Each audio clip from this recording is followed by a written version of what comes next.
Hi friends, welcome back to my YouTube channel. If you're new here, my name is Sara Wanyama, and this is where we talk about money candidly. So today I have a video for us. I have a video for the millennials, Generation Z, anyone who is who is in uni and wants to start their financial journey, or you have cleared campus and you have just landed your first job, or you have never had financial goals, but this year or this half year you have decided to have financial goals and you're wondering, where can I start? It is also dedicated to me because I am starting my financial journey. Yes, I started this YouTube channel so that I can record my progress. So anything that I teach here is what I am looking forward to apply, or I am trying it out. So I compiled and researched over 24 hours, actually more than 2 days of researching on this, and let's get into the video.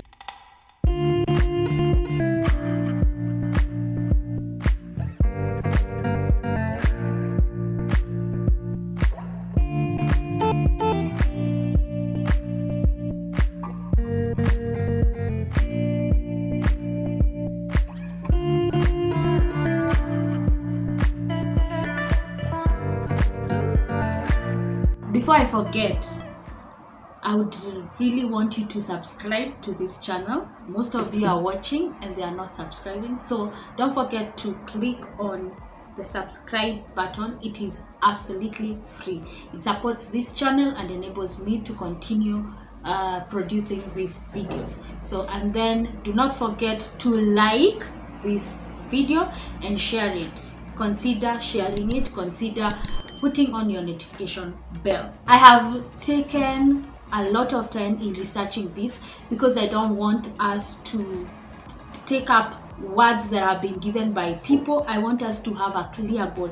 I understand that personal finance or finances in general can be something that it's not hard, but it's complicated. You wonder, where should I start? Where should I go? How can I move from here? It's something that is not taught in school, it's not taught in uni, it's not taught in our courses.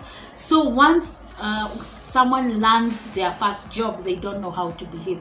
Or even when you're in uni, you never hear this. So all we do is eat and buy stuff because we know our parents or our guardians are catering for all the stuff. So that's why I compiled this. So this is basically for beginners. One thing I want us to understand is financial management does not change. In terms of personal finance, the dynamics don't change. The rules remain the same since the 1900s up to now. The rules of the game in personal finance remain the same. Such rules as pay yourself first, it will not change. Save before you spend, it will never ever change. Consider compound interest, it will never change. So these things will not change. It is not as easy to just say that it will use the rules and the dynamics. No. So that's why I have also compiled this, that tusibaki tu hapo kwa use the rules and dynamics of personal finance to be able to be successful in this journey.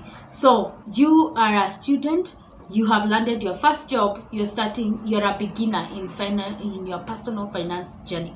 What should you do? Number one, you should consider knowing your money personality. Money personality affects how we deal with money, affects how we perceive and think money is, and therefore it is a central or a very integral part in our personal finance management. You need to know we have different types of money personalities. I have shared this on my social medias: Facebook, Sara Wanyama; Instagram, Sara Wanyama, where I talked in length about money personality, which may be affected from the background. Many have carried their money personality from their parents, how they are brought up. Maybe your parent told you that money is root of all evil. So when you are coming into the real world and when you're interacting with the money, you do not want to interact with it to a certain length because you think is the root of all evil, brings all kinds of evil. Others have been taught that money is hard to get, and therefore when you are interacting with money, you don't have a good relationship with money, and therefore you need to know your money personality. What do you like? What do you think money is? How have you been brought up to see money? Others have been told that you will have to work for money, yes, but money is going. How you think about money will affect. So that's what is your money personality. Basically, what you think about money, that is what we call money personality. So you need to know your money personality. Why do you need to know your money personality? It will affect how you interact with money in general and how you manage your finances. Others are spendthrift. That's their money personality. When they get money, they want to just use money. They want to chop their money. Others are stingy. What we call, they are hoarders. When they get money, they hoard onto things. They don't want to release it. So for them, money is a security, and therefore such people, it gets so hard for them to invest because money for them is a security. Therefore their risk appetite is low. So knowing your money personality will enable you to kind of know how to relate with money. And there's something also I need to mention, that money's personalities change. Does not mean when you are a hoarder or a money monk, you will always remain as a money monk. No. Or when you are a saver, at times circumstances of life in life change our money personality, and therefore knowing your money personality and knowing the pros and cons of that personality will enable you to unlearn some of the things and better your money personality, or get to a better money personality. Another thing we need to consider is debt management. Most of us have acquired debt during university or in your college life. You have maybe acquired debt while funding your school. In Kenya here, for those who are in Kenya, maybe you have a health loan, and that debt will weigh you. Now, debt does not enable you to move forward in your financial management journey. It derails you back. It deters you from the goal. So not being able to deal with your debt will not help you in achieving financial goals. So in debt management, you need to know the amount of debt you have. If you have accumulated the debt over the years before even starting your job, it's not only people in uni, those who are looking for jobs, you have landed your first jobs. Most of us out here have accumulated debt while looking for those jobs. In Kenya, looking for jobs is actually even hard work. You use money to look for jobs. You apply, you borrow people money, you Fuliza, you have those mobile apps just to enable you to land a job. So you might have accumulated debt. So what you want to do is manage that debt. I have also talked in length how to manage debt in my social media, so you can check them. You can check those videos out so that you can know snowballing. Also a video on YouTube, I've talked about how you can manage your debt. Therefore, you need to know the amount of debt and the method that works for you. Others want to pay the debt in lump sum, others in small amounts, which we call snowballing. So know the amount of debt and know the method that can enable you to manage that debt. Another thing we also need, this is very important, build up an emergency fund. As I said, an emergency fund is an amount, is a cushion or a buffer. It's a fund that acts as a cushion or a buffer during hard times, unexpected times. For example, during this COVID, we have known it came unexpectedly, and therefore, if you didn't have an emergency fund, for some of us, it disrupted us. others were laid off, others, the other people's businesses went down, and therefore having an emergency fund is important. Build up your emergency fund. The rule of thumb about emergency funds is having the total of your basic 1 month's basic needs. If you are a single person, you save up to 3 months of your monthly basic expenses. And for those who are married, you can do 6 months. So if you spend 30,000 Kenya shillings on your basic needs, you accumulate that for 3 months, and that equals your emergency fund. So build up your emergency fund. The fourth thing you need to consider is having a financial plan. So from here, where do I need to go?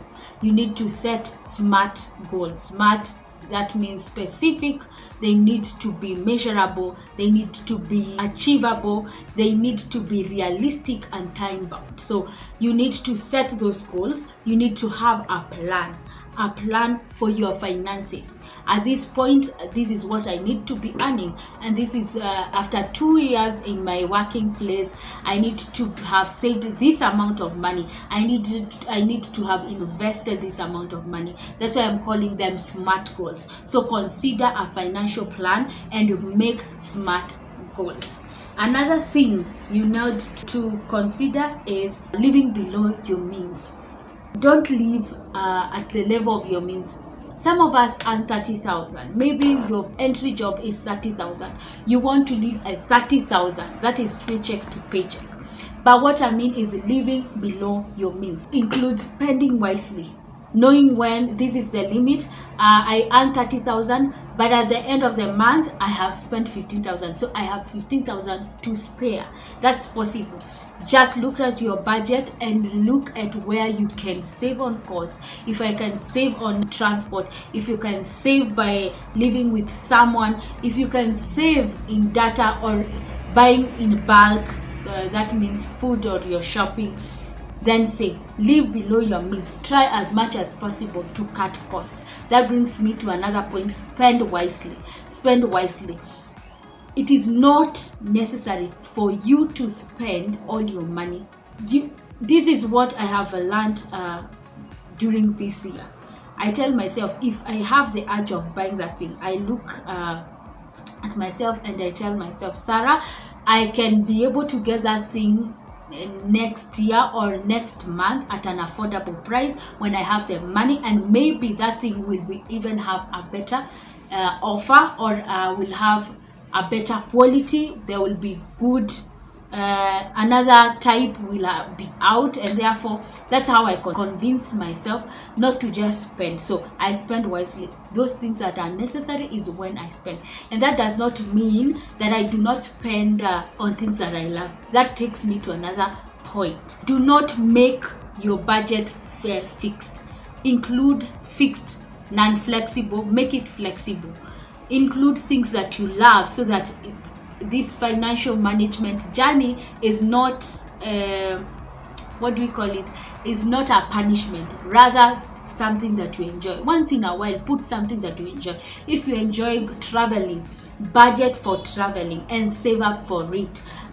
If you enjoy going out into restaurants and eating, save up for it. That's what I mean. Spend wisely. One YouTuber says that she wonders why rich people are able to save, are able to invest, and also buy luxurious things, or how enjoy their money. So that's one thing that I have learned, that enjoy your money. Another thing is seek financial literacy. It is important. It's not only fixated to paying for a financial coaching session. No, you can Google. There are so many resources. There are books. Read on finances. Research. Watch news. What is currently going on? Research and be knowledgeable. Apply your knowledge. Be prepared.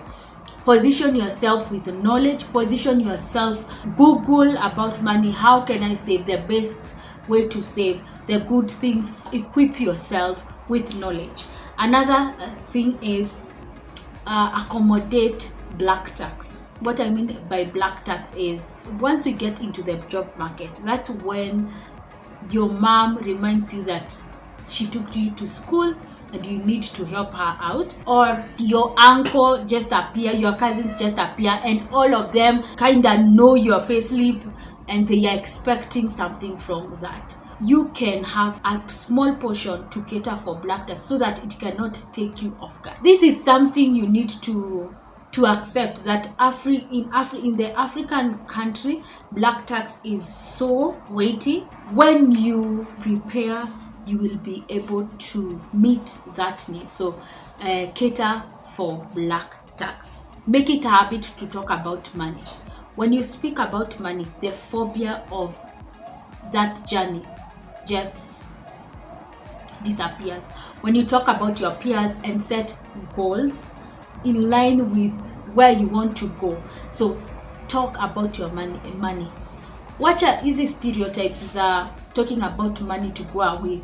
We have been told that money is not something to be talked about, but make it a habit to talk about money. I have learned that when you talk about something, you relieve it. So when you talk about money and you make it a discussion around your friends, around your family, around your colleagues, it's something you keep on thinking about. So talk about money. This brings me to another point. Avoid financial pressure. Investment and saving takes time.